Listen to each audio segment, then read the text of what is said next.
Hey guys, welcome to Solo ReacTalk. Tonight it is Warcraft Monday and I'm going to be reacting to a video called World of Warcraft Expansion Reveal. This expansion is the new one that's coming up. I'm not sure when it's going to be released, but I've been suggested that I should watch this video in particular, maybe because it delves deeper into the expansion and also informs the players about what's in store. And yeah, let's start. Oh yeah, if you want to check out my other World of Warcraft videos for Warcraft Monday playlist, remember the playlist card will be at the top. Just click on it and you'll be able to access them. Okay, let's start. 3, 2, 1, go.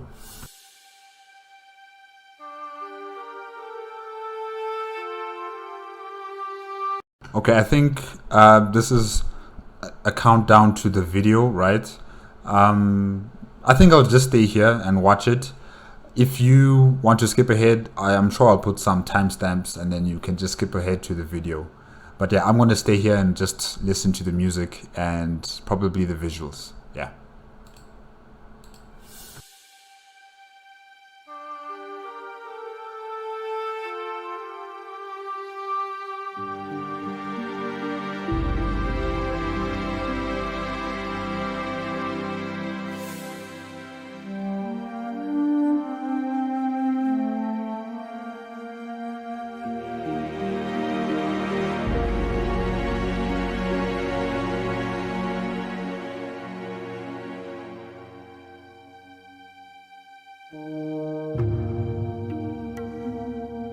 Yeah, some images I do remember and others I don't know anything about, but this one in particular, I remember it.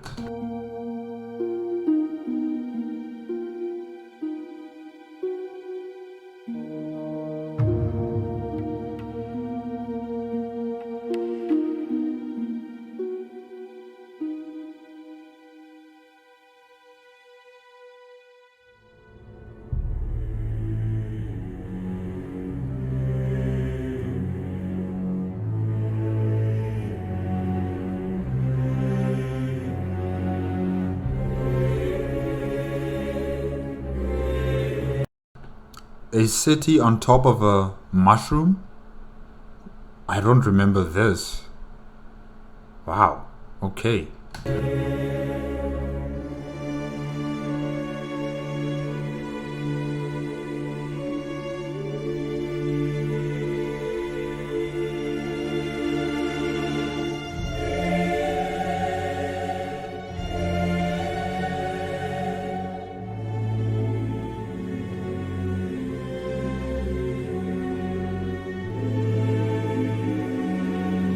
Prince Kalthas. I don't know who these other characters are. I think the one with the many hands, I think she's a Naga, maybe. And the Phoenix, I'm not sure about that one. And yes, the Draenei here, I can't remember, but I think, no, I can't remember. No, I think he was part of Illidan's posse, wasn't he? Yeah.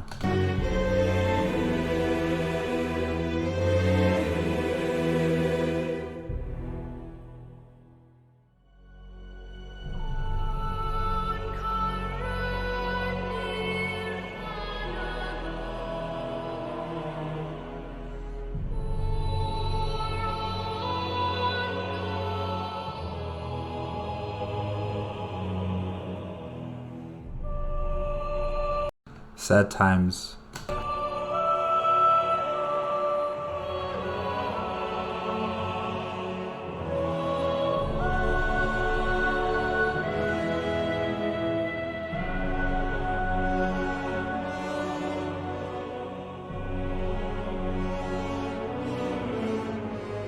Your father, your people demand justice. Come forward, coward.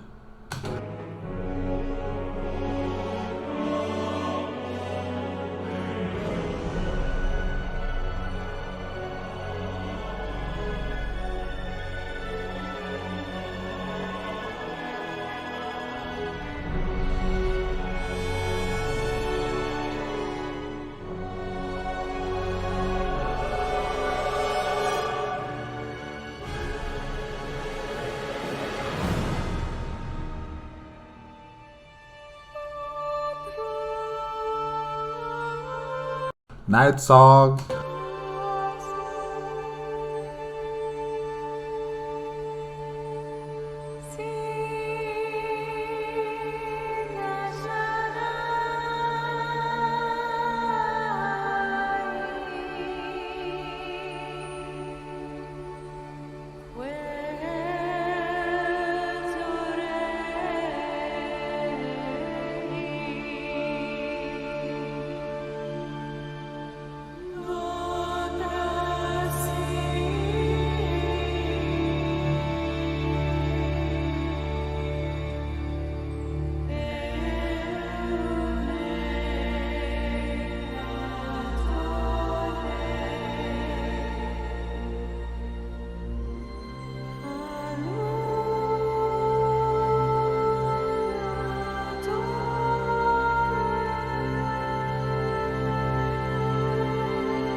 Is it showing like the different expansions through the countdown? I think that's what this is, right? Okay.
Golden.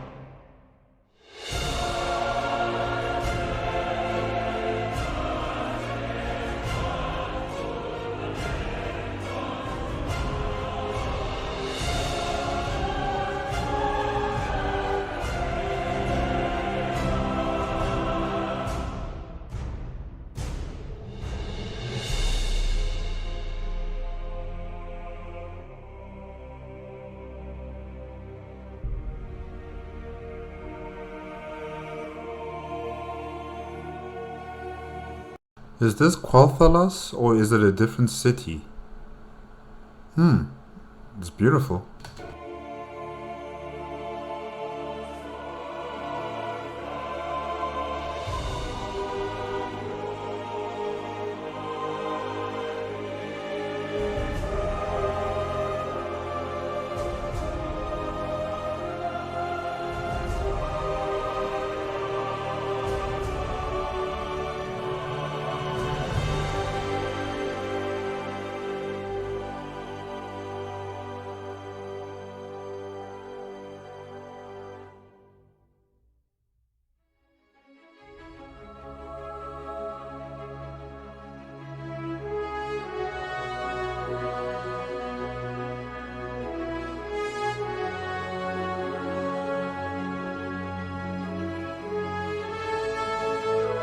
Zandala forever.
Azure!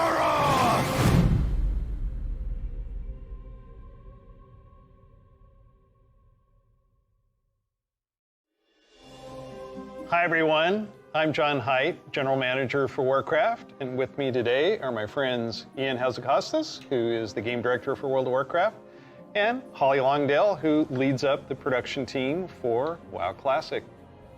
I really appreciate you tuning in. I know we're really excited to be able to give you updates on what's happening in World of Warcraft.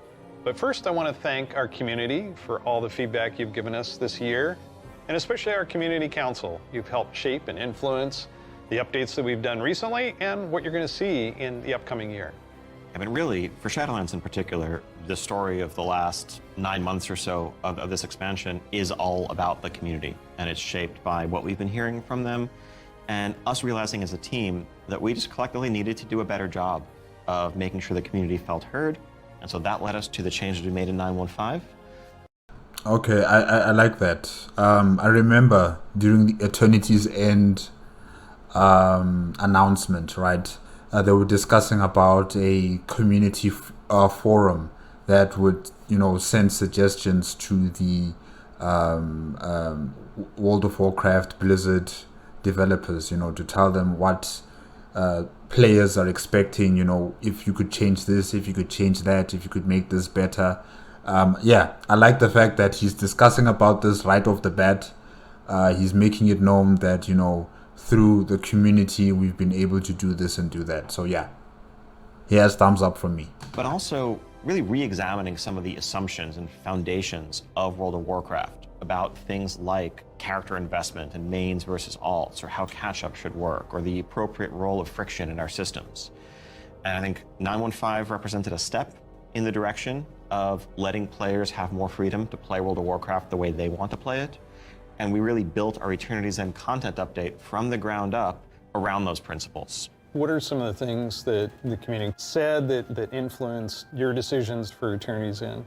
Things like the method and pacing of acquisition of the Covenant Legendary item, tons of tuning, and I think every step of the way, we were listening to make sure that we were carrying forward those lessons learned in the course of 9.1.5 into Eternity's End and beyond. So WoW Classic was really came about because of the community. Yeah, they continue to help guide and support us as Classic evolves. World of Warcraft has always been about the world and the players that inhabit it. And we are, in a lot of ways, curators and caretakers of that journey and of that experience. And so once this Classic community formed and grew, we had to listen to them. It's this tide of listening to the community and paying attention to what is a good experience for our players now.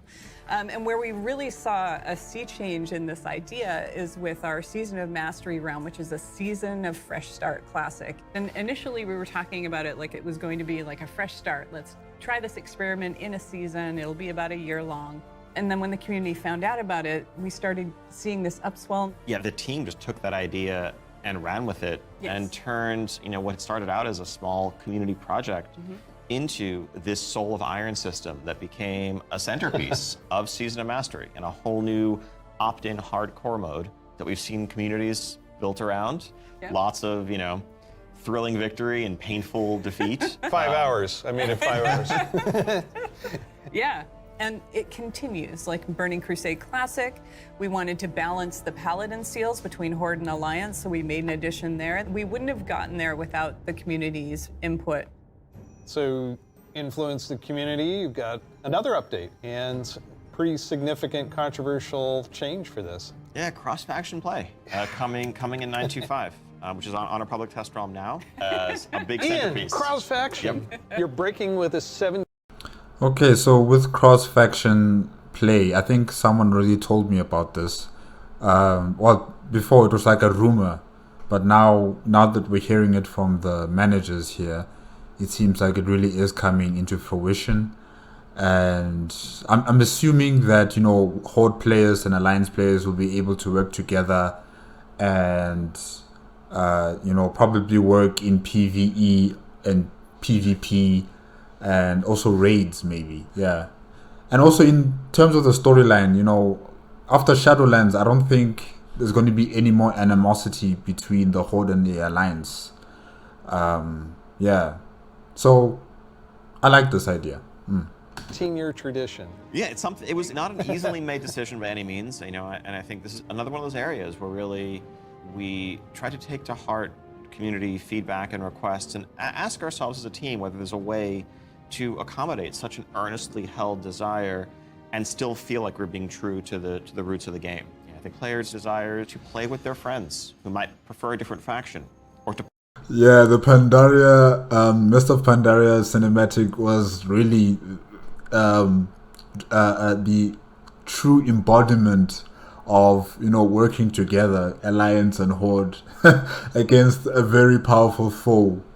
Yeah, definitely. I like this cinematic. Play with the faction that they more closely identify with, even though their raid group is elsewhere. It's really important for me. I play a lot of alts, and I love absorbing the story for each race, and having that ability to play with all of my friends across factions is fantastic. At the end of the day, the battle cry is for the Horde. It's not against the Alliance. It's not death to the Alliance. It's about pride in one's faction. I seem to remember the trolls from Zandalar saying the very thing. Death to the Alliance, you Alliance dogs, They said some terrible things about the Alliance. And the Zandalarian trolls are part of the Horde, so.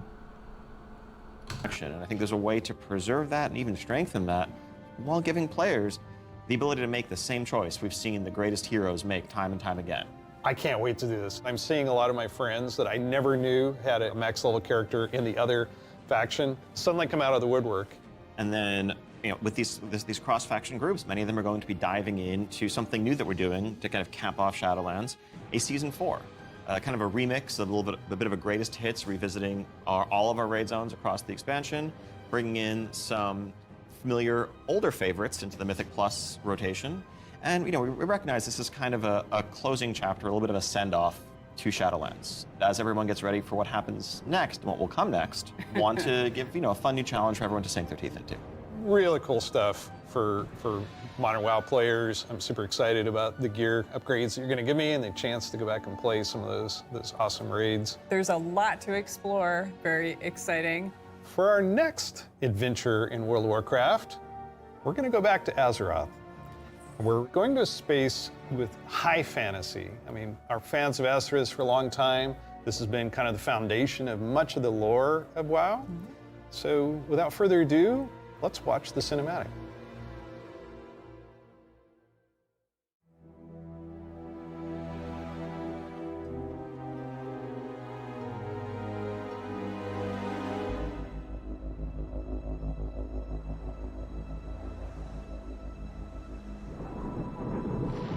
The world has been sundered.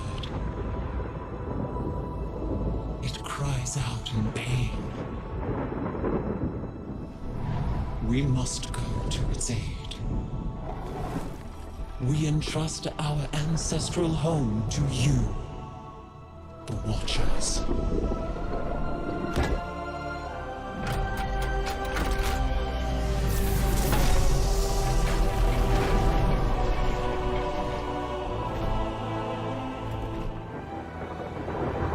Let the land slumber, hidden even from our own eyes.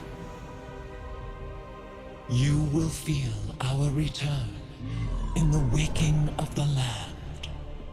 Then, you must light the beacon of Tyrhold, lest the path home be lost to us forever.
world is healing. But her fate is yet uncertain.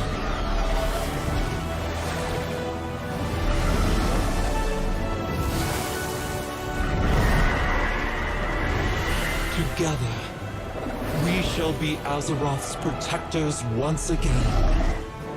Here, the new age of dragons shall begin.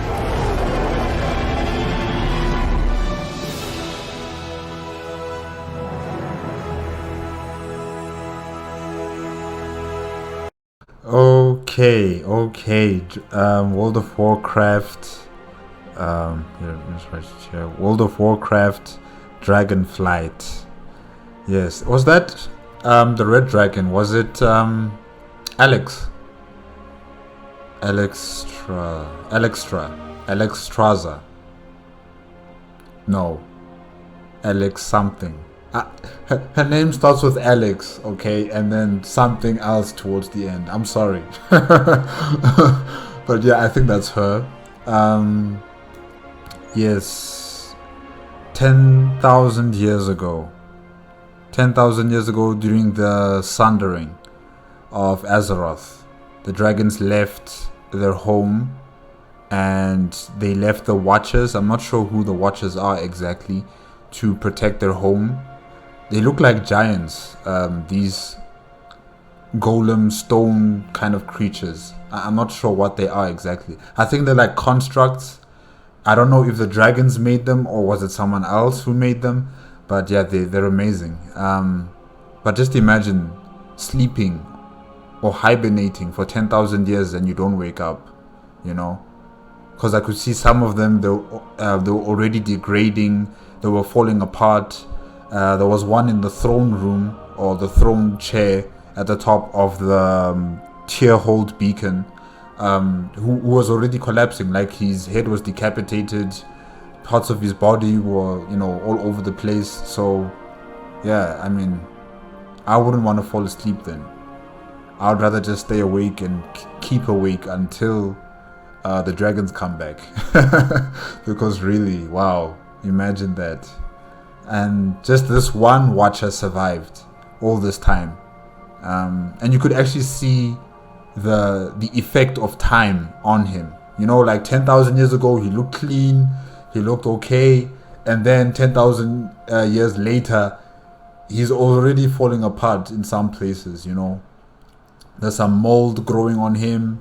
The stone is now no longer that kind of like porcelain white kind of color, but now it's grayish and it's also degrading a bit. So yeah, it's amazing. And what I also found interesting is that the Watchers are degrading, right? But everything else on the island doesn't seem to have been affected by time. You know, like except for the Tearhold beacon.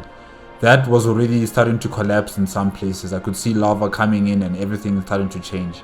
But as we continued on with the cinematic and we saw the castles and the aqueducts, you know, that was amazing. With the water flowing through the aqueducts like that. You know, the basic infrastructure is still there and it still looks like it's brand new. So I'm just wondering, why is it that the Watchers are dying but the infrastructure hasn't crumbled yet?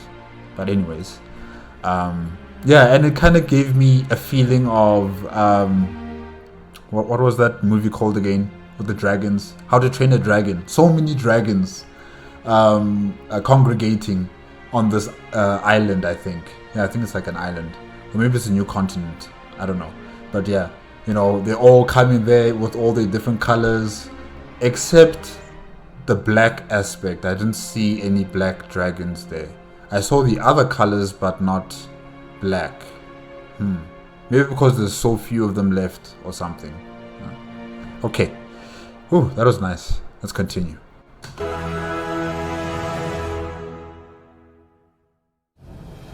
Dragons! Dragons. This is so cool. No one saw it coming. No one saw it coming. Carefully kept secret. But seriously, I mean, what did we just see there? The awakening of the Dragon Isles, the return of dragons, the dawn of a new age. Right? We've seen Rathian searching for his father's legacy, searching for the Dragon Isles. There's a reason why he hasn't been able to find them until now. The beacon going off, is that summoning the dragons? It is removing the concealment that had hidden the Dragon Isles from the world, but all. Oh, like the Mists of Pandaria? Like Pandaria, it was also covered up, making sure that no one would find the island after the Sundering. Is it something similar to that? Also beckoning the dragons back urgently in a time of need. I assume pretty good variety of locales within the Dragon Isles? Yes, the Dragon Isles, as kind of standard for WoW expansion, consist of 5 zones, 4 standard leveling zones, and a new starter zone that we'll get to in a second. Okay, like this place is amazing. I'm still wondering or questioning whether this is actually an island or a continent, because the kind of biospheres we see here, you know, the forests and then the frozen areas and the jagged mountain areas as well, it seems like it's going to be a very big place. So I'm still wondering whether this really is an island or is it like a continent, kind of like Australia. Yeah.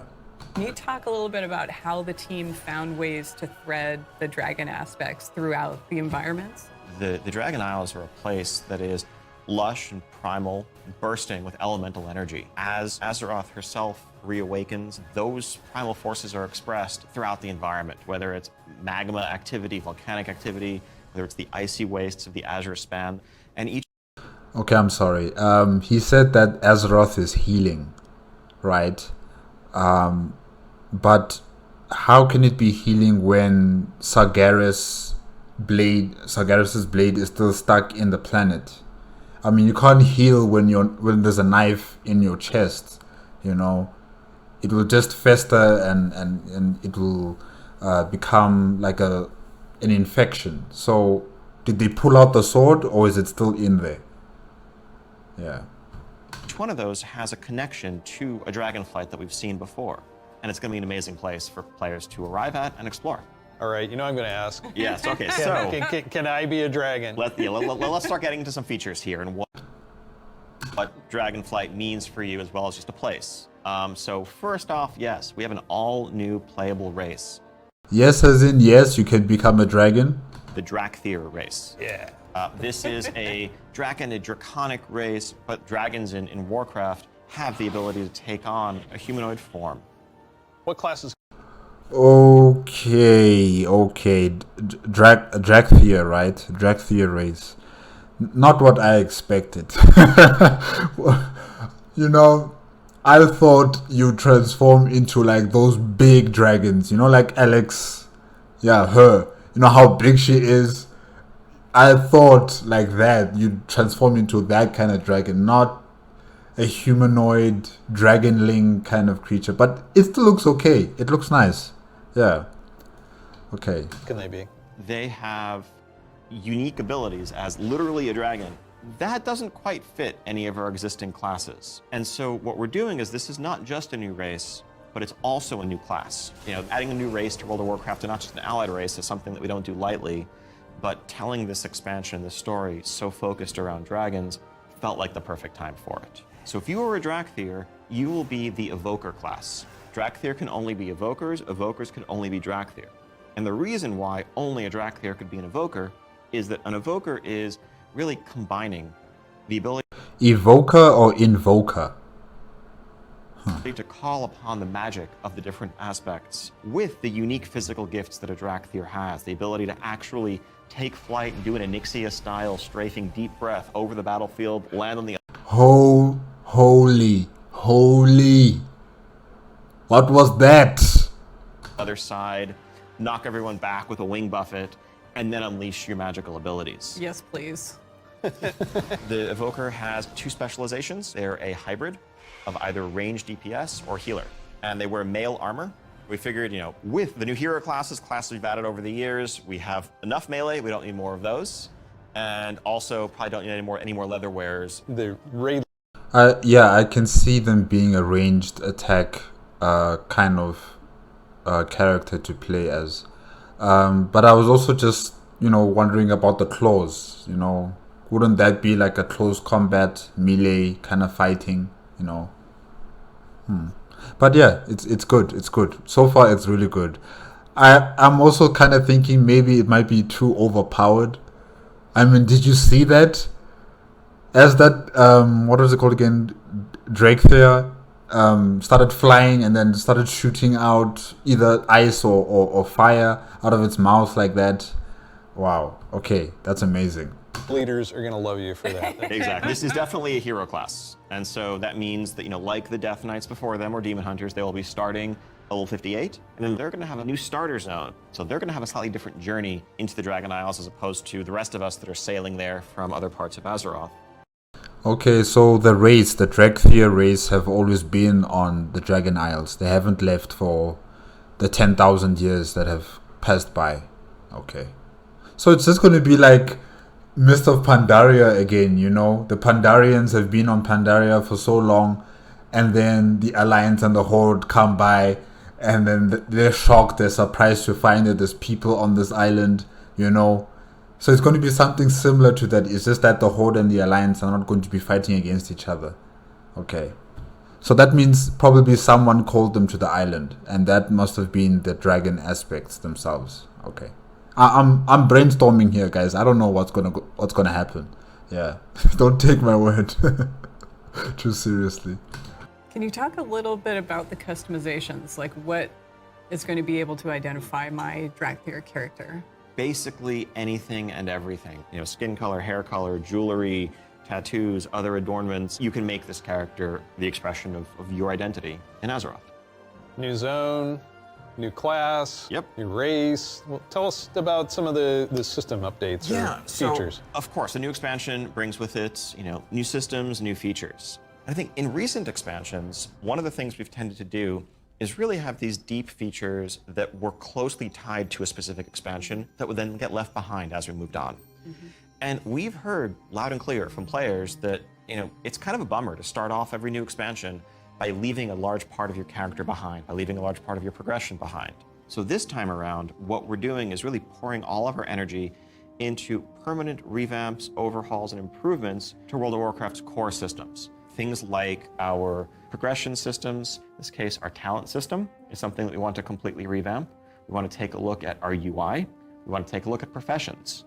So with the talent revamp and the arrival of Classic, did you learn anything about how our talents work? I think seeing a new generation of players play with those talents and work through those talent trees really underscored some of the things that, frankly, we lost when we shifted to the Mists of Pandaria style talents and beyond. A big piece of that was just the granularity, the feeling of getting a level and spending a point to customize your character to make yourself a bit better in some specific way. But also, that sense of hybridity that you could have. That's something that we've largely lost. And so the new talent system avoids directly pitting player power throughput choices directly against those sort of utility hybrid choices, because we know that there's always a right outcome there. And we also understand that there's a lot of strength in the flexibility of the modern talent system to let players customize their talents for a particular encounter or for dungeons versus PvP, and we don't want to lose any of that. So John, UI? Oh my God. Yes, I got this 30-inch monitor trying to keep track of where I am on the map, all my buffs, and over here, what's going on in chat. It has literally made my eyes go like this. So, and you're not alone in that. We've made a lot of incremental changes and additions over the years, but really this is a revamp, this is an overhaul. And so we're excited to really modernize the look and feel while staying true to the origins of World of Warcraft. At the same time, we're not looking to take away the sort of power user customization there. Add-ons are still there if you want them, but we want a much better default out-of-the-box experience for all players, new and old alike. and can I reduce elements, remove elements? If I want to explore the world and see the beauty of Azeroth? When it comes to specific elements, as much as possible, we want to let players choose what to show and what to hide so that they can control it. That's good. That's very good. I think they're learning from other games that have been released recently. You know, you don't really have to have all of this information and stats and everything, you know, just on the screen. You just get disconnected from the game that way, you know. I think the fewer the better. So yeah.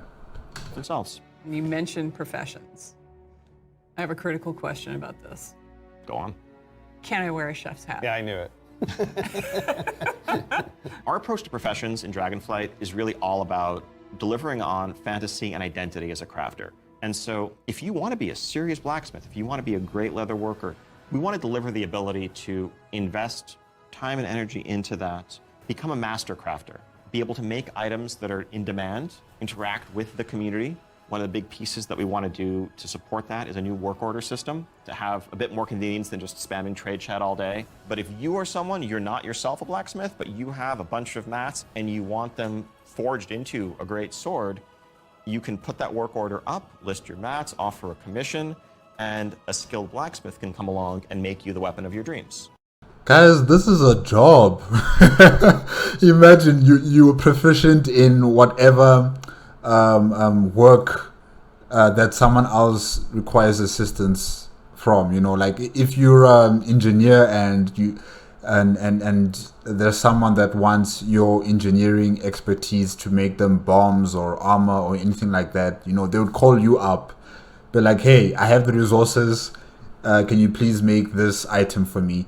Yeah, and I'll pay you for your service. So definitely, it's like they're creating like an economy here, a business, a self-employed, you know, players on the game. That's quite interesting. That's very interesting. I think we left out one thing though. You can be a Dracthyr, go to Dragon Isles. Can I have a dragon? What's the fantasy of dragons if not soaring over the lands? And so we're Okay, pause. Just wait a minute. So, if you're a Dracthyr, right, will you also be riding a dragon? So, it's a dragon riding a dragon? That would be weird. I mean, you have wings, so I'm assuming maybe the Dragenthyr doesn't need a mount, like a dragon. I'm sure they can fly by themselves, right? Right? Oish. really excited to introduce a feature that we're calling Dragonriding. It's dynamic with everything from momentum to dive bombs, the ability to just sort of build that speed up and feel the world rushing past you in a way that should be much more exciting than traditional flight that we've made available in the past, but that's also available for players through a customizable dragon mount right from the start. So this is a skill you learn over time, right, to become an awesome dragon rider? Yes, you'll be able to sort of upgrade aspects of your flight, but you will have this new form of flight from the start. And the dragon companion that you have is, of course, very thoroughly customizable, which is a new thing for us for mounts. This is not just a generic dragon that everyone has, but a drake that is yours. What do you want its scales to look like, horns, the shape of its head, other attachments, armor pieces, and more. Take your pick. This is so cool. So yes, the DragonFlight That's good. expansion is going to see players leveling to 70, going to the all-new continent of the Dragon Isles, which consists of 5 zones, 4 standard leveling zones, and a new starter zone for our Dracthyr class, as well as a range of systems revamps, such as a new talent system, an overhaul and update to our UI, and an entirely fresh look at professions with more depth than ever before. Also getting around the Dragon Isles is going to come in the form of Dragonriding, which lets you customize and upgrade your own mount so that you can fly in a sense from the start. And of course, as with any new expansion, we have a new set of dungeons, a raid, and much more to come. We also have an alpha that will be starting up in the future. Check out our website for more information and keep an eye out for those opt-in signups if you want to help us test out DragonFlight and give us even more feedback to make it better. We do have a deep dive that follows this, so please stay around. Classic players, we haven't forgotten about you. You could probably guess where we're gonna go next. One of the all-time favorite expansions for World of Warcraft. Let's watch the cinematic.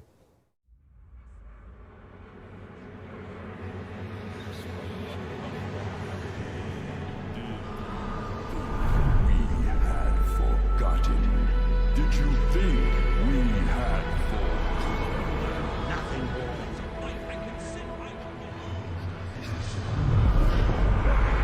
It's just begun. Not my king yet. Why'd you do this? Argent Crusade, come for you and of your father! Of your people! For all the lives you stole! My son, the day you were born, The very forests of Ohn'Ahran whispered the name Arthas.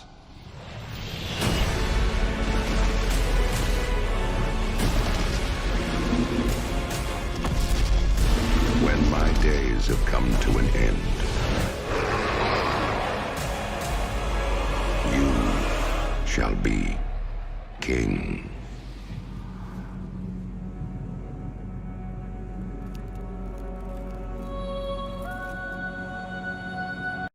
Of your father, of your people, demand justice. Oh, Bulvar. Oh gosh.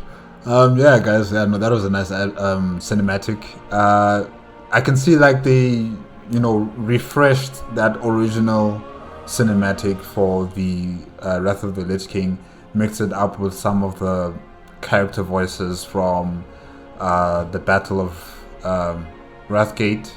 Bulvar, for instance, as well as I heard Jaina there a bit, and probably also Uther. Yeah, I think I also heard Uther in it as well. So yeah, it's quite nice, quite nice.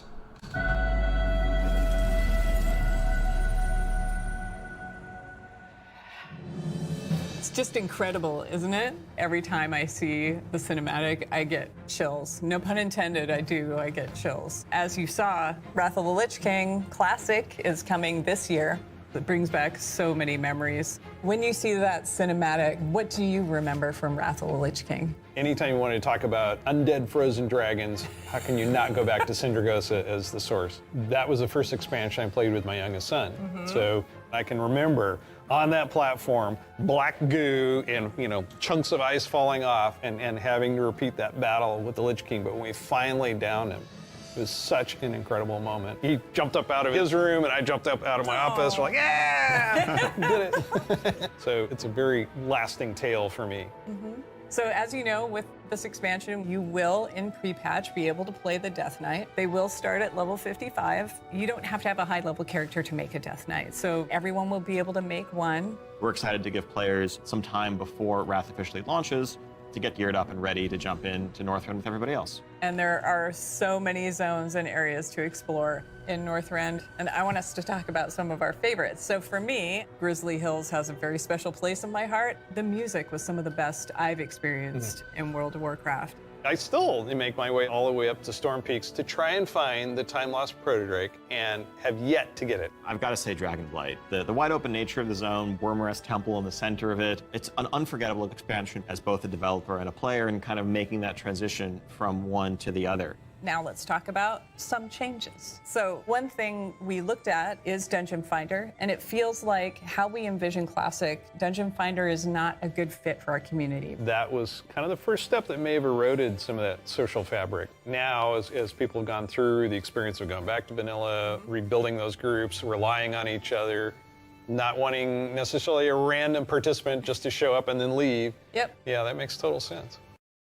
Okay, so Dungeon Finder is like a spawn mechanic, where if you're a player and then you activate this mechanic and then it drops you off to the nearest available slot in a dungeon for a raid, right? Is it something like that? Yeah, I also don't really agree with that per se. I don't know, like if I were to be playing this game, I would want to be exploring and walking around and having a group naturally, naturally grown, not someone just popping in and like, yeah, let's play. How are we going to gel? Because I don't trust you, you don't know me, we don't know how we're going to play together. So yeah, it's good that they actually put this aside, I think. I don't know about you guys who actually play World of Warcraft. I don't know how you guys feel about it, but personally, for me, in my point of view, I think it's a good idea that they just put this mechanic aside. Let people play the game how it was meant to be played, I think. I don't know. I could be wrong. But today, you can do that in Shadowlands. You'll be able to do that in Dragonflight. It's a self-selected group of people who specifically want that different experience. Yes. Let's make sure that's what we continue to give them. that leads right into arena teams in Burning Crusade Classic. So we listen to the community and we remove that because individual rating is preferable and a better experience for them than arena teams. Also, with Wrath of the Lich King, Barbershop, which allows you to customize your character. We're going to be adding a few more options that were not existing when Wrath launched, but also there's another side of this where we are not going to charge a real money fee. It was a paid character customization fee, right? Yeah.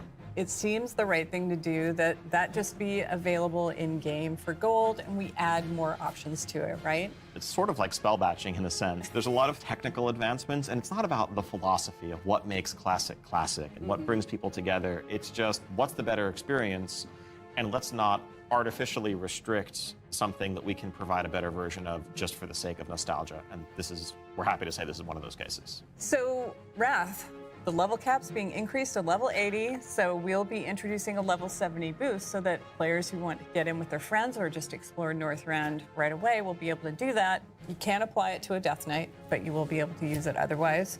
And of course, we have Inscription, a whole new profession, so we're really excited about that. Yeah, and as we continue this road to Wrath, we're going to be looking to getting a lot more feedback on beta, and we'll make changes as we need to. Such an exciting time to be playing World of Warcraft. We have the return of the Wrath of the Lich King for classic fans and taking us somewhere new with DragonFlight. We're so excited to be able to bring these adventures to you. Don't forget, there's a deep dive on DragonFlight where you're going to get a lot more information.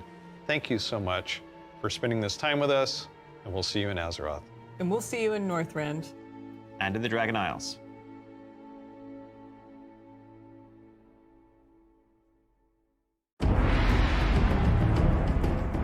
Hi there, welcome to the DragonFlight Deep Dive. I'm Steve Denuser. And I'm Taryn Gregory. Starting it off here, we're going to talk about the setting and the story of DragonFlight. We've got this great expansion, exciting pre-render trailer that everyone just watched. So let's talk about the setting for DragonFlight, the Dragon Isles. Dragon Isles have been known for a long time in Warcraft history as a mysterious place where the dragons came from long ago, but we never knew much more than that. We're going Okay, so the Dragon Isles is not necessarily connected to the supercontinent that was Azeroth.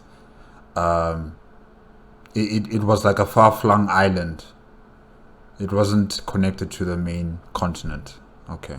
into this place that is kind of the broodlands of all the Dragonflights, the place where they nested, where they built their civilization. The Dragon Isles was the center of the Dragon's kingdom when the world was young and the mortal races were just starting to form kingdoms of their own. But when the Legion invaded for that War of the Ancients, that sundering that resulted from the explosion of the Well of Eternity, broke the world. Literal sundering of the continents of Azeroth. And because of the breaking of the world, that magic kind of drained away and the land went dormant. So they had to leave the Dragon Isles behind. And as we saw in the pre-render, they left behind some Titan Watchers to look over the land. And when someday they hoped that elemental energy would resurge once again and draw the dragons home and reestablish their kingdom. And that's when the message goes out to the flights and they feel it in their bones. Now it's the time. So, wow, they had to wait 10,000 years for that to occur. For, you know, the energy to return to the island. And also, like, Azeroth healing, as Alex was saying. Yeah, wow. I mean, that's a long time. Time for the sky to light up with the colors of the aspects once again, and for Alex Straza and the others to come home. But the land has changed a lot. Yes, Alex Straza, I was right. Hey. In all these thousands of years they've been away, and some very old threats have awakened as well. We're looking into the culture of dragons as they exist in Warcraft. Dragons as we know them today were very different in the early past, the early history of Azeroth. They were much more primitive, much more savage, what we now know as proto-dragons. And then some of the dragons were empowered to become the aspects. The green flight, red flight, blue flight, bronze flight, black flight, each with unique... Okay, but are the proto-dragons still in existence? Yeah. powers, each with the ability to protect the world in different ways. These pillars of draconic power appointed to defend Azeroth from threats within and without. Dragons used that power both for good, in the case of most of the aspects, but also for nefarious reasons in the case of the Black Dragonflight led by Neltharion, who would become Deathwing. And what we will find in Dragonflight is that some of these ancient divisions run deep. And so it begs the question, where do we go from here? If this is an opportunity to reclaim their legacy, to be the protectors, as the cinematic mentioned, that they once were. To do that, they're going to need the help of our heroes, our players, to come to the Dragon Isles with them and face some of these reawakening challenges, because it's not just that this land is peacefully waiting for the dragons to return and reclaim it. There's those old enemies that have awakened as well. Yes, yeah, like I was hypothesizing, during the Mists of Pandaria, the Alliance and the Horde discovered Pandaria, right? And, we all know what happened when that happened. But in terms of the Dragon Isles, it seems like the dragons are the ones who went to the Alliance and Horde and told them, please come to Dragon Isles and help us fight against whatever enemies are on the island. Okay, all right. Yeah. One of those being a race of kind of elemental half-giants, the Jarden. The Dragon Isles isn't just populated by dragons or just by the Jarden. There's also many other occupants here in the Dragon Isles. The Jarden look like orcs, but they don't look like orcs at all. Yeah, they also have a very interesting skin tone. Yeah, they're huge. They've been here either just recently or for a while, including a fan favorite coming back, the Tuskar. That's going to be awesome. We've got other cultures there as well. And the Tuskar, I don't know about them. They're a fan favorite. Okay. Dragon Isles. We're going to find out about a civilization of centaurs that predates the ones that arose on Kalimdor much later. And some of our favorite characters that we've seen over the last few expansions, such as Rathian. And whether he's ready to step up into a leadership role, or if there are other alternatives out there that would be better suited to the job of being the aspect of the Black Dragonflight. I think one thing the players are going to be really excited about this expansion is the new playable race, the Dracthyr. That's right. And this is something that Neltharion, before he was Deathwing, before he went full crazy world dragon, that he put into motion? Neltharion saw those primalists that were kind of breaking away from the aspects and what they wanted. And so in those first experiments, he took the essence of dragons, their strength, their nobility, their wisdom, and he combined it with that scrappiness, that adaptability that the mortal races had. And he wanted to use that to create the ideal soldier in his mind, the Dracthyr.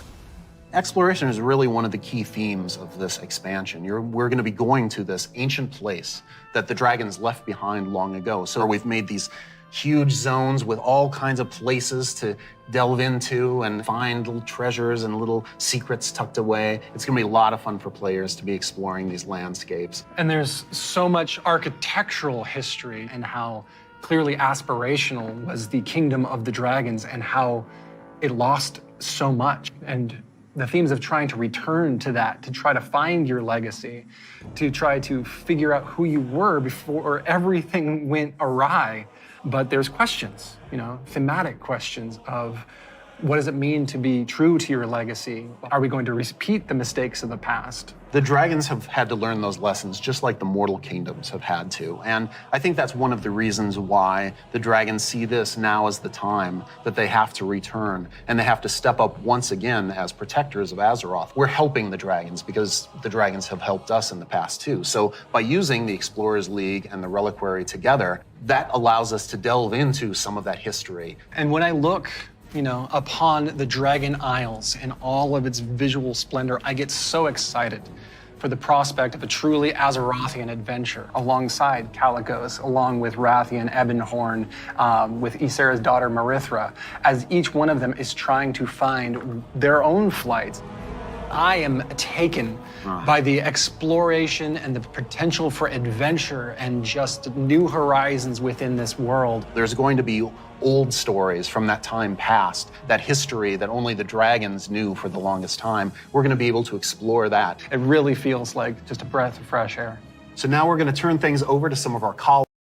Basically, the dirty linens of the of the Dragonflights are going to be exposed in this expansion, because dragons have always been seen as the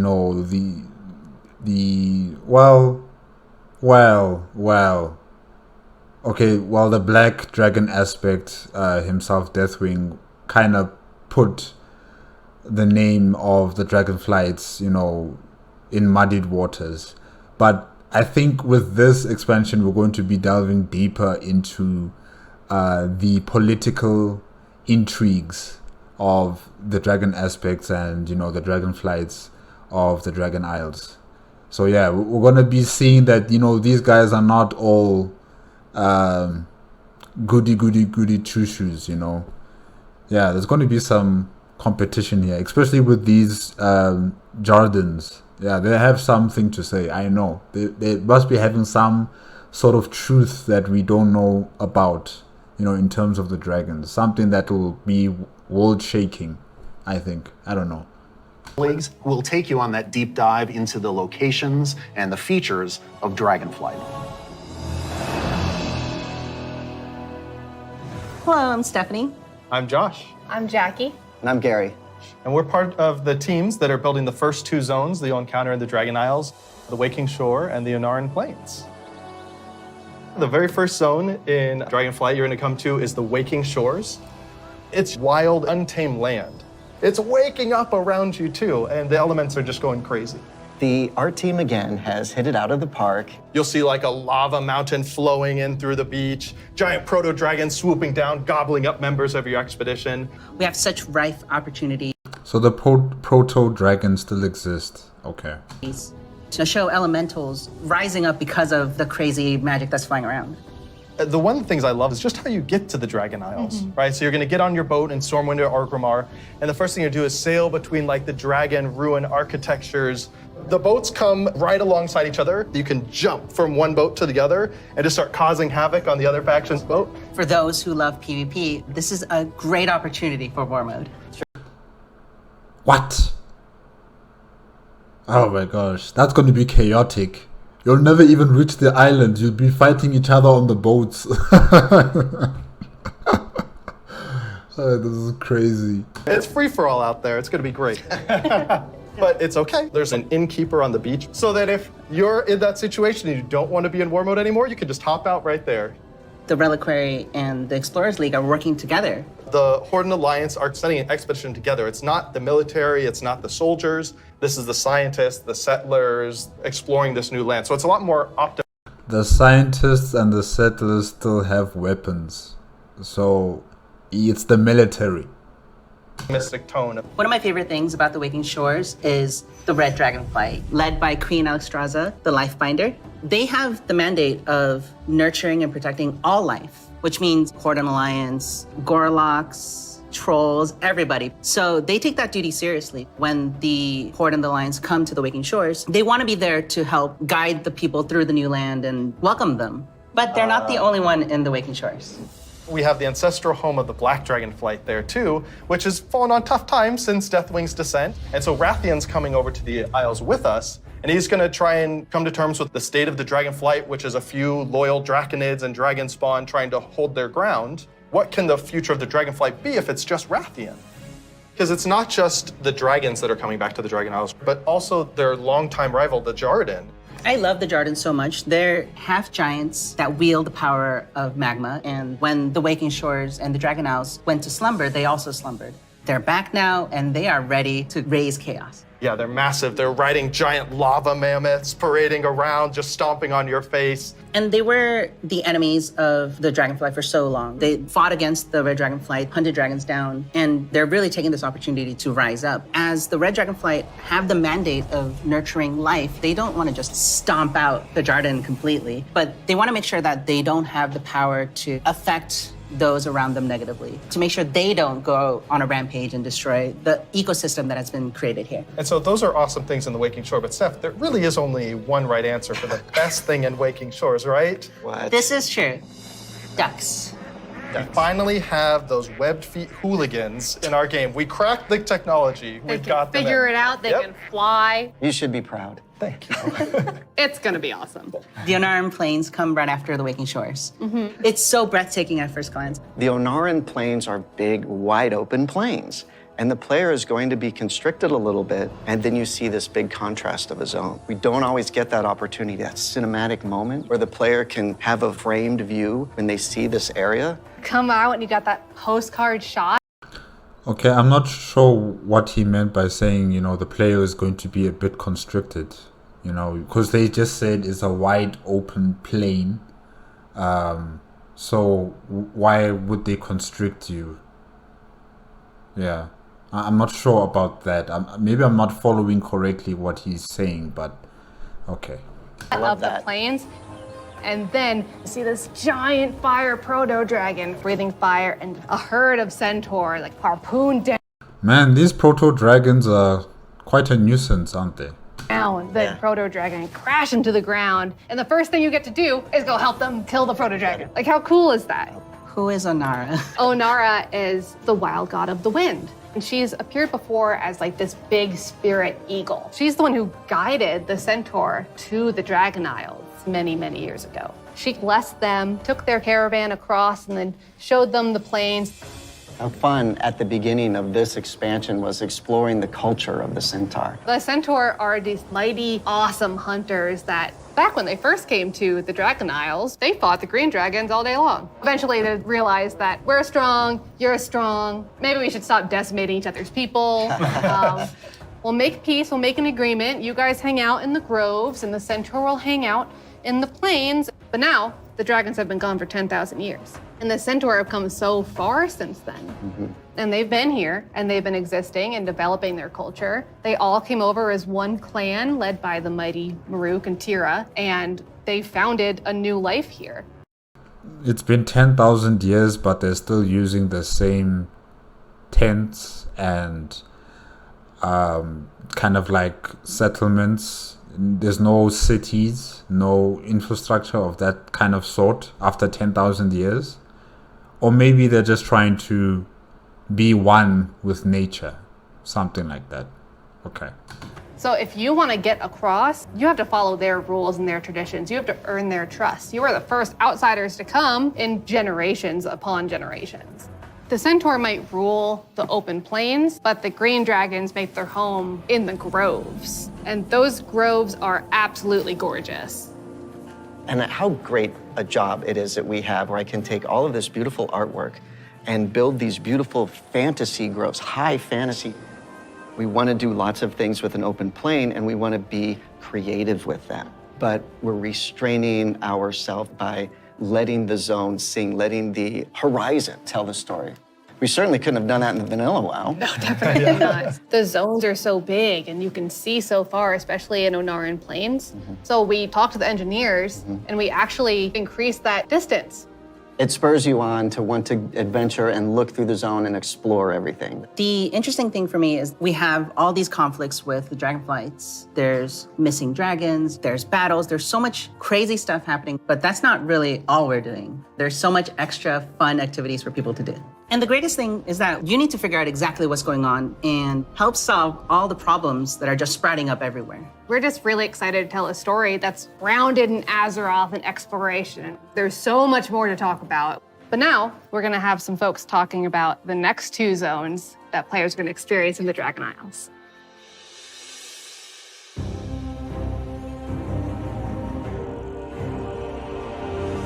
Hello, everyone. My name is Kate. I'm Christy. I'm Kate. I'm Sean. We're going to talk today about Thaldraszus and the Azure Span. So Azure Span is going to be the third zone that players adventure through, and it's one of our biggest zones that we've done in the DragonFlight, maybe even to date. We knew it was going to be like the largest visual elevation change, and it really started with this great concept art. When we first were taking a look at the design, we kept coming back to one of our favorite Wrath zones, which was Grizzly Hills. And we really wanted to take that, but wowify it more.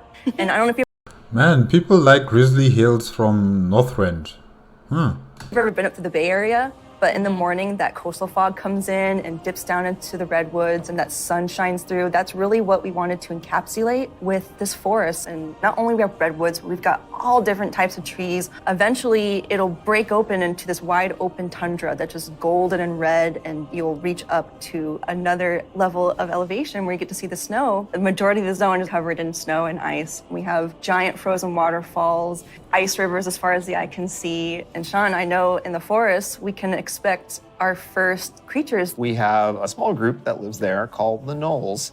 These Gnolls are all throughout the forest and Azure Span. They've made this their home. Some Gnolls with strange magic that we're going to find out what exactly that's about. Snow Gnolls, or as I call them, the Snolls, up in the winter area. And then some regular Gnolls that are just going to be around the forest area. So then They look like hyenas or jackals. Very interesting. we go into the big open tundra where we meet our second group, the Tuskar. It's going to be really neat to explore their culture a lot more. And those kids are adorable. I absolutely love the Tuskar. Honestly, all my downtime's probably just me hanging out with the Tuskar. So it's been a little while since we've seen them. We remember the Tuskar from Wrath of the Lich King. They're also getting a nice, cool up-res for their models, along with expanding their culture. So there are going to be male Tuskar, female Tuskar, Tuskar kids. So we're going to fight alongside them, which includes help from a certain group of dragons, the blue dragons. We're going to follow the story of Kalagos, our blue dragon buddy from the Kirin Tor, and he's going to be adventuring into Sindragos' archives. It's a giant zone. There's a lot of surprises. When we're done there, we head over to Thaldraszus. Thaldraszus. It's really incredible because you will be going through some of the previous zones and seeing a lot of ruins for the dragon buildings. But when you get to Thaldraszus, everything is perfectly intact. It's beautiful. It's pristine. It is the seat of power for all 5 dragonflights and home of the dragons. Okay, so it's like the capital city. All right. It feels that way with the huge vertical mountains. We've got these great cave systems where you may end up finding little dragon hordes. My favorite dragonflight right now is the Bronze. They've got a really cool area in Thaldraszus, and their magic is time. There's so many cool story hooks that we could dig into there. There's so many cool gameplay options. And we have a little bit of an adventure for players. It's gonna be a lot of fun. I can't wait. We really wanted it to feel like their old stomping grounds. One of the really cool features is going to be the main city and player hub for this expansion, Valdrakken. It is a culmination of all of the dragon's efforts to put together what a city would look like. So we ended up having a bunch of really fun small vignettes where you see that the blue dragonflight is hosting a public library, and the red and green dragonflights both have their own separate gardens. We'll also have some convenience services for players, including an auction house in the city, which will be really nice if you're looking for more exotic wares. The thing that really sold me on Thaldraszus was the initial concept art we got of Tyrhold. Oh, yeah. Wow. And this is a 10,000-year-old Titan technological marvel. Tyrhold has these awesome aqueducts that actually come out from the structure all the way to the city across the valley.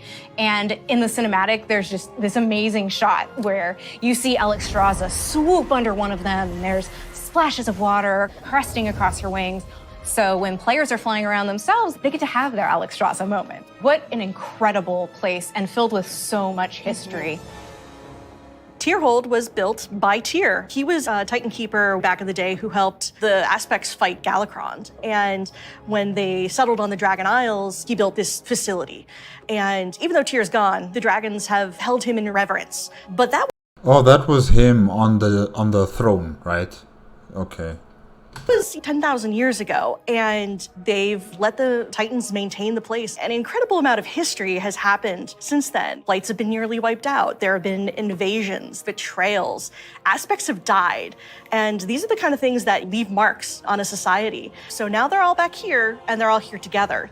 As we were designing the zone and the city itself, we're trying to figure out, how do we tell those stories at the same time as making sure that this is a really convenient place for players to go and, go shopping. Yeah, before we start shopping, I was still wondering about how many of these Titan watches are still left. Because I only saw Alexstrasza carrying one, the one who, activated the beacon. So I'm just wondering how many of them are still left intact. Yeah. They tend to do. So much adventuring happening on the Dragon Isles. It's so cool. As a player, you probably don't have your own dragon wings. You are going to learn the art of dragon riding. It's so vertical, and I'm just excited to like dive off the tops of towers and But weren't dragon mounts already available in the past expansions of World of Warcraft? swoop under things. It's actually one of the things that we're about to learn about next.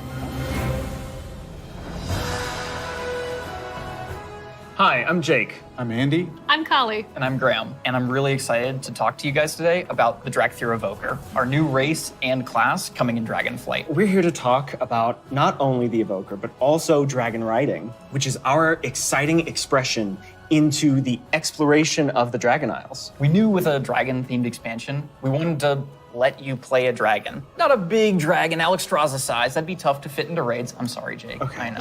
It's fine. Then just make the raids bigger. Come on. Come on. I mean, just imagine it. It would have been so epic. But a draconic humanoid. So the Dracthyr, created by Neltharion. And like our other hero classes, you get to choose if you want to start on the Horde or Alliance side on character creation. So let's talk a little bit about the Evoker, the class they can be. What's unique about it is because the Dracthyr are created by an aspect, they have the ability to wield the magic of all 5 Dragonflights. So Evokers can take advantage of red magic and blue magic and bronze magic. And to show that, we created a visual, what we call a prismatic effect. This prismatic effect is basically the coalescence of all their energy as they channel it into whatever spell that they're going to cast. You have a red magic spell called Pyre. So when you shoot it out of your mouth, it twirls in the air with all 5 of the Dragonflight's magic as it turns into the red spell before landing on your enemies and exploding and hopefully burning them. I'll take that one. Getting that vibe across that they use all 5 was really important to us, but we did want to make sure that each specialization focused on 2, because casting 5 different colors gets a bit messy. So their damage dealer specialization, their first of 2, Devastation, mostly focuses on red and blue magic. Red being very fast and explosive, burning everything with Pyre, whereas blue is more focused and overwhelming. You can shoot a beam of energy out of your mouth to disintegrate one single enemy in front of you. There's a healer spec called Preservation. The healer spec is going to focus mostly on your green and your bronze magic. So your green is going to be evocative of the Emerald Dream, your growth and your nurturing spells. And then you have your bronze magic, which is going to be more timey-wimey. So you get to heal a wound faster. So in addition to the visuals and the animation, which all make you feel very powerful, we really wanted the player to have a physical connection to the cast. We have a new type of spell called Empower, where when you actually hold down the button on your keyboard, it charges up the spell. The longer you charge it up, it might do more damage or hit more targets depending on the spell, but it gives you this really physical connection and control that's new for World of Warcraft and I think is feeling really, really good. We have some great animations. Thank you, Andy, your team. Love it, Andy. You feel physical when you're casting your spells. You can actually fly around the battlefield and cast while you're flying. Raining fire and death from above. It's great. In addition to the gameplay, though, another part of feeling draconic is looking like a dragon. Well, we talk about dragons breathing fire, but you know what's actually fire? What's actually These fire? customizations. Oh my goodness. But no, they're really, really They're cool. awesome. Because you have both your draconic form and your humanoid form. And the customization options for both of them are amazing. They're very good. What about color? Just tell me you tell can us about change the the color. You can do a lot of matching. So your visage form can have scales that are the same color as your Dracthyr form. But my favorite, super favorite part of customization for the visage form, hair. Yeah. Because I can actually do this in game. Yeah. The tech is here. We finally did it. As players make their way through each of the areas of the Dragon Isles, they'll partner up with the Dragonflights to move through the air as they've never done before. You'll notice I did not say flying, because flight has a very specific meaning for World of Warcraft. Yeah, it does. And we're talking about something new called Dragonriding. And as the players are honing their dragon riding skills, they're going to get to see all new animations that go along with the different look and feel of the drakes. We're aiming to shake up movement with this new system, providing players with a deeper immersion with forces like momentum and gravity. We knew that for DragonFlight, we were going to have... that's quite interesting. Because usually when I watch, well, not particularly cinematics, but, you know, gameplay, World of Warcraft gameplay, sometimes when I see people on the mounts that can fly, it just seems very normal, like, just flapping wings and just flying. Nothing really to say that, this creature is, trying to gather momentum or it's trying to descend down, and, you'd see the effects of it going down or trying to lift up. It's just mainly just one motion. That's it. So yeah, I like the fact that they're adding animation and movement mechanics to the dragon mount. Yeah, it's good. The opportunity to show players a whole new set of Dragon Isle Drakes, completely unique from all the other things they've seen in World of Warcraft. And so we wanted to come up with a movement system that would add that sense of physics, weight, and gravity, like you were mentioning. We knew it was going to take a huge team effort, not just animation, but it was going to take effects. It was going to take the engineering team, who we rely on heavily. And that, combined with some new animations, really helps to lend that feeling of physics as you move through the air in ways that you haven't before. And the icing on the cake is going to be some really cool effects that we've added on top of all of that. So for example, when you start hitting maximum velocity, you're going to see contrails coming off the edges of the wings. And then as you do your rolls and spirals, you build up more and more speed. There's going to be some screen effects on the display to indicate that you're reaching maximum velocity, which really adds to the overall kind of immersion and sense of reality. As players make their way through the Dragon Isles, they'll discover new cosmetic options to fine-tune their Dragon Isle Drake's appearances. Things like snoots, horns, tails, elusive Dragon Isle Drake armor, and more. Can I have spikes? Definitely. Okay. We want to provide players with all new skills to play with, as those who can use their momentum well can reach higher and higher heights. And can their dragon mounts also breathe out fire, to attack enemies on the surface? So like if you're on your dragon and you see enemies there, fighting against other people, then you can just use your dragon mounts fire attack or ice attack or whatever element it wields, to destroy your enemy. I'm just wondering about that, if it has the ability to attack as well. And bring on new, more difficult challenges. We just have so many new, gorgeous options to choose from, and I'm just so excited for all of them. I'm excited for the whole thing. I mean, it's been a lot of fun to work on, but I can't wait to actually get in the game, play it with you guys. I can't wait. I can't wait to fly around Dragon Isles. This is gonna be great. Next up, you're going to hear about the talent revamp and the UI changes coming in DragonFlight.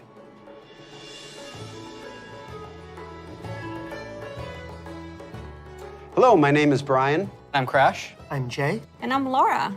We are very excited to share we are finally revamping the WoW HUD UI. And it is also time for a major revamp to talents and specializations. I have a big question for the group. How long do you think it took for us to finally revamp the WoW HUD? My guess is like 15 years. Close, 18 years. 18 years. 18 years. Wow. Technology has changed a lot since we made the UI back in 2004. Now you have like bigger monitors, and we have better dev tools to work with. So it makes sense to have the revamp right now. Also, if you look at the game today, the art evolved beautifully over the years. And if you look at the HUD looks like it got frozen time.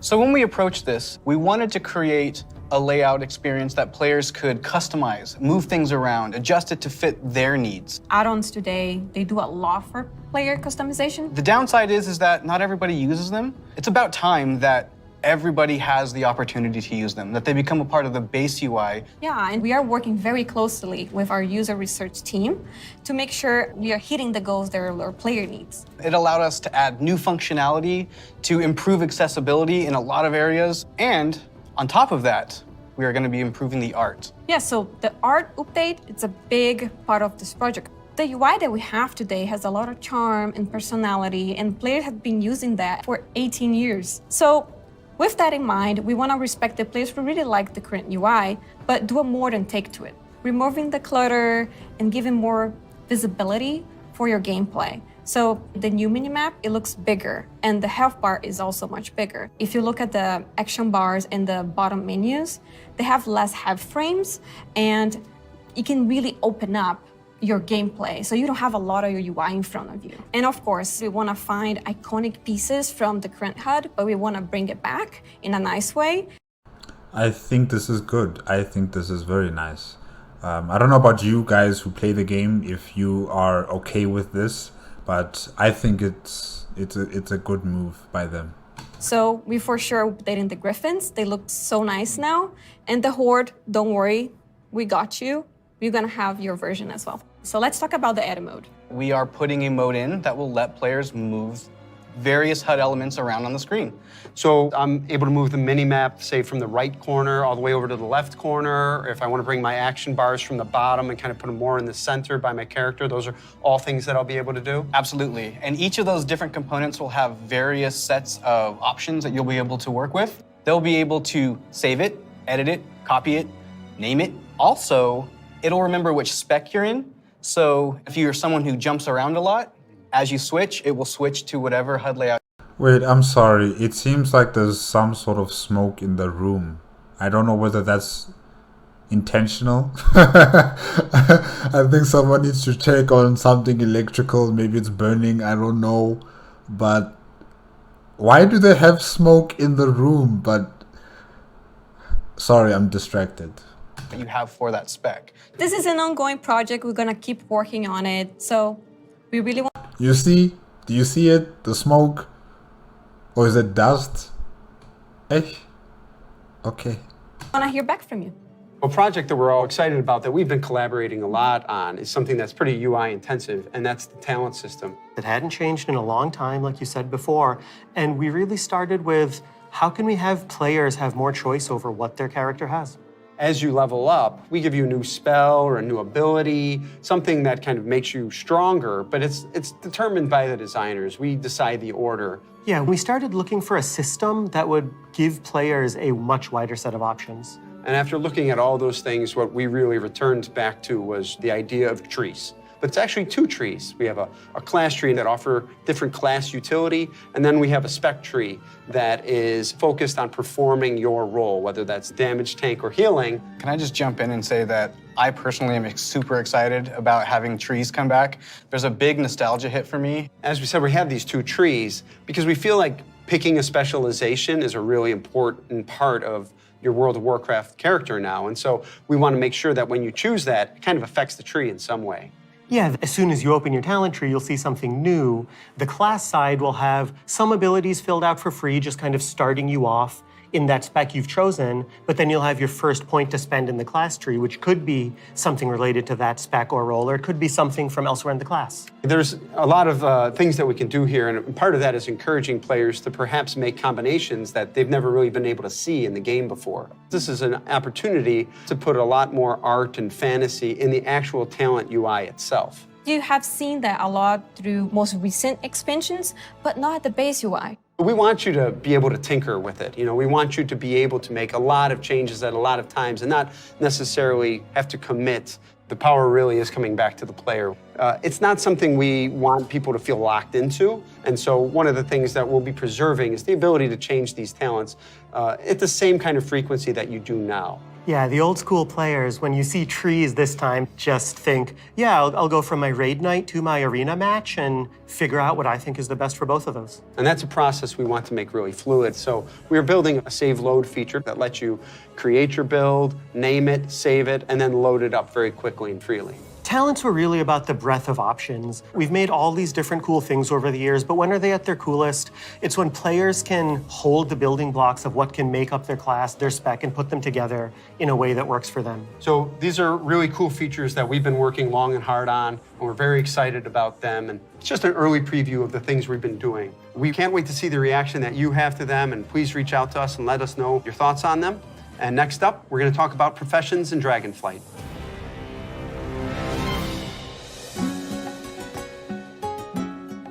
Hi, I'm Joanna. And I'm Eric, and we're going to talk about our plans for professions in DragonFlight.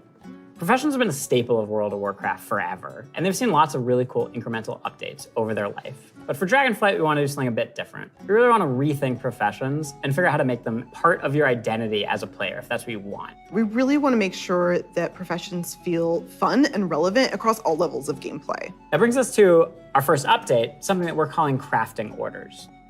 If you want to have something crafted for you, but you don't have the skill or the right profession to do it for yourself, you can have it crafted through a crafting order.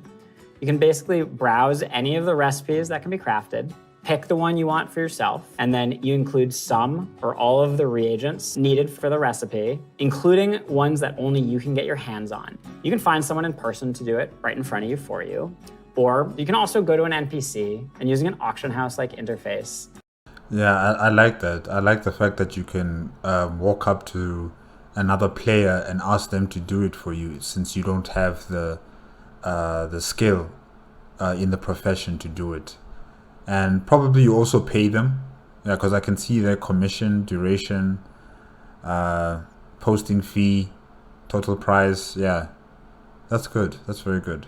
Send the order out. If you're doing this, you can pick, do you want to send the order to anyone, sort of a public order, or do you want to only send it to your guild, or to a specific other player? Maybe it's a friend who you know will be able to craft the item really well for you. If you are really dedicated to your craft, you're going to be the best at what you do. One of the coolest things about this is the item you had crafted can also be soul-bound. In the past, you could only get your hands on crafted soul-bound items by having that profession yourself. Now anyone can have them crafted for them, which is really neat and really expands the number of items that we can provide that are really powerful, because everyone can have them crafted through the crafting honor system.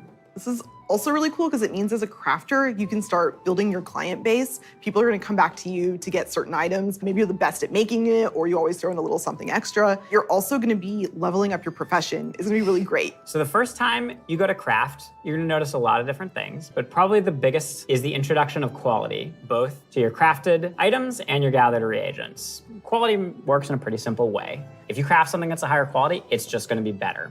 For a piece of gear, that probably means a higher item level. If it's, for instance, a potion, that might mean a more powerful effect at a higher quality. And we're doing a lot of new things in the UI. We've put a lot of work into it to make sure that the professions feel really special and unique. And another thing you might notice in the crafting UI that's new is the introduction of stats specifically to your professions, both crafting and gathering. And this is another sort of major input into quality. Probably the biggest source of your ability to craft items at a higher quality is through crafting specializations. We've had crafting specializations in the past, as far back as original World of Warcraft. With DragonFlight, you can go out and earn specialization points in a whole bunch of different ways. So maybe you find an old book on a bookshelf in a ruin somewhere, or a hermit in a cave who can teach you a little bit about your profession. So let's say you're a blacksmith. You might decide that first you want to become an armor smith. And the more points you spend in armor smithing, the better you're going to get at crafting all armor. This also means that if you specialize one way, other people in your guild may specialize in a completely different path. So this means that your guild could have several top blacksmiths and everybody is providing something unique and valuable to the team, which is really cool. Now that reminds me of another update. We're actually adding crafting tables to all the different crafting professions. We're gonna take those and we're gonna put them all in the main city of Valdrakken. And you're gonna go in there and you're gonna get to see all the different players crafting their items at their cool crafting tables. Yeah, it means you're gonna walk into the city and you're gonna see like all these alchemists huddled over here, and you're gonna see all these blacksmiths over by the forge. There will be other players filling orders or grabbing orders. It's gonna be a whole new crafting area that's gonna make you feel really part of the world. It just seems like a much more lively area than it has in the past. What I'm most excited about though is the gear. We're introducing new types of gear for every profession. And when you go to say mine a node, you're actually gonna just switch into that gear. It's gonna be really great. You're not gonna have to carry that stuff around in your backpack anymore. There's actually gonna be dedicated slots for each of your pieces of gear. But I'm a numbers guy, I love progressing. All pieces of profession gear will have those special stats that we mentioned before on them. And as you get your hands on better versions of the gear, it's really gonna help you get better at your profession. I can't wait. Thank you for tuning in to the DragonFlight Deep Dive. You've heard a lot about the content and changes coming in DragonFlight, and we've got a lot more in store for you in the coming months. Until then, we'll see you in Azure. Well, guys, that's it with World of Warcraft expansion reveal. We've been shown the World of Warcraft Dragonflight as well as the World of Warcraft Classic Wrath of the Lich King. Yes, the game Dragonflight looks like it's going to be a big endeavor, a big enterprise, not only for the people who are making the game, but also those who are going to be playing it, I think. There are some new things that they've added and also revamped some things and added well, should I say they've learned from their mistakes. I think, I hope. It's up to you, the players who play the game, to have that final determining decision whether they've really learned. But yeah, I think they've taken some notes from World of Warcraft Classic and brought it into this new update, this new expansion. And yeah, the merging of the Alliance and the Horde, I think that's a very important development that's to come out of this, as well as the ability for those with specific professions to, you know, advertise their craft or advertise their work towards to other people, you know, to, if they want their services, they can come to them and they will make whatever you are requesting. So I find that also a very important mechanic that they've added in there. And yeah, the new race, the Dracthyr race, yes, it looks very interesting. It has interesting attack powers, you know, what it can do, and it's mainly a range attack character, you know, race, and a healer as well at the same time. So yeah, I think it's good. I think it's really good. I'm still wondering about, you know, flying. Will a Dracthyr fly a dragon mount, or will it be able to fly by itself? I'm just hoping it will be able to fly by itself.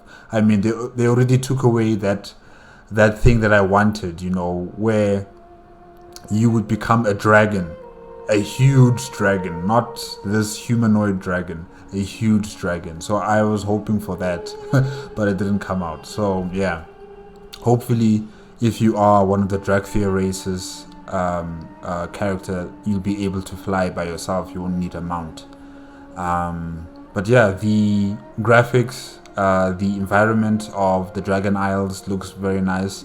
It kind of reminds me of Pandaria in a way, except for this one, there's more green in color, and a touch of brown here and there, and you know, I would say that like those are the most dominant colors until you get to the icy territories. That's where things get a bit different.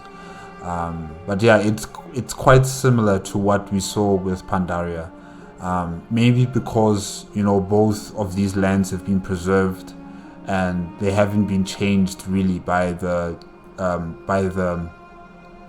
catastrophe that happened on Azeroth, that ruined that entire supercontinent.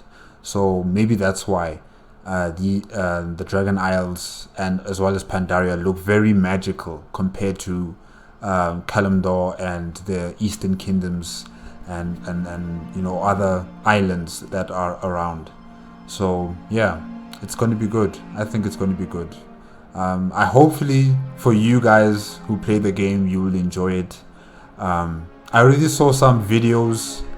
I didn't watch them, but I saw some videos on YouTube of people saying, "Oh, it's going to be bad. Oh, it's going to be terrible. It's going to be one horrible game that no one is going to play." You know, all these negative videos on something that hasn't even been shown yet, or not necessarily shown, but played yet. Like no one's played the game yet, you know, and people are already saying that it's bad. So yeah, I don't know about those kind of people. I don't know what kind of information they have to come up with such titles for their videos. But hey, you know, people will like what they like and hate what they hate. There's nothing I can do about that. But yeah, I'm hoping that it becomes a success. And guys, I guess that's it. If you like the video, remember to give me a like, comment, and subscribe to my channel.